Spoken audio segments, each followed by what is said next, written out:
Happy Wednesday, dearies! So I was going to talk about my newly adopted baby face, but I was overcome by a dreamer's itch and couldn't help but grab a pen and a legal pad and furiously write down my ideas in a wild burst of excitement. Does anybody else do that? Anyways, let me share my dreams with you.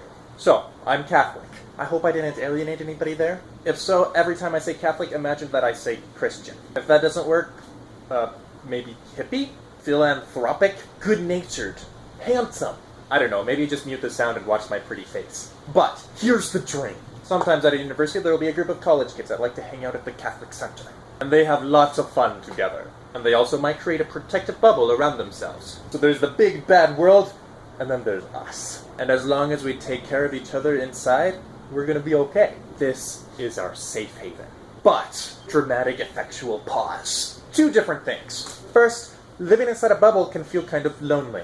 But the truth is, we're not alone.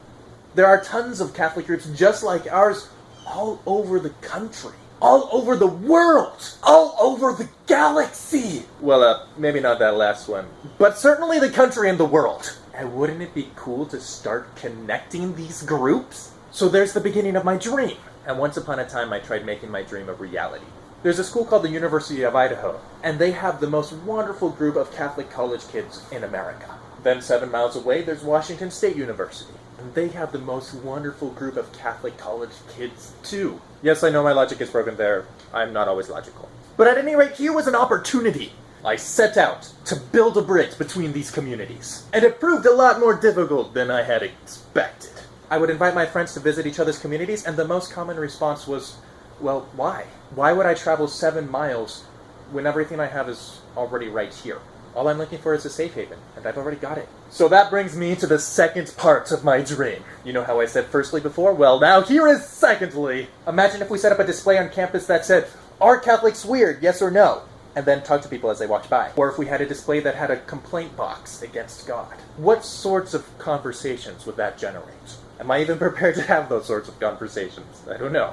And if our group of college Catholic friends started making these sorts of events happen, guys, how would that change the dynamics of our community? I think that would create a spirit of apostolic drive. I think further, having those sorts of conversations would force me to grapple with those parts of my faith that are very easy for me to ignore.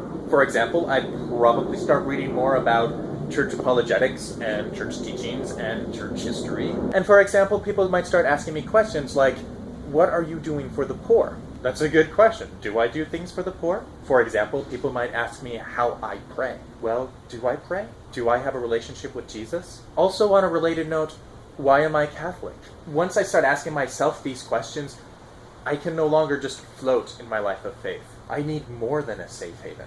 I want more than a safe haven. I think it'll become very natural for me to network with other Catholic groups. Now they're no longer distant safe havens. Now they're my teammates. They have the same goals and challenges. How do I bring Christ's message to the world? How do I create opportunities for dialogue? How do I answer these new questions that people bring me? How can I understand their perspective better and what their values are? How can I properly dialogue? And how do I answer these questions even just for myself? So, that's my dream. If you guys want to be a part of my dream, reach out to me. I love to talk to people. Also, if you like my videos, please like, share, and subscribe. It touches my heart. Have a great week, and I'll see you next Wednesday. God bless, and ciao.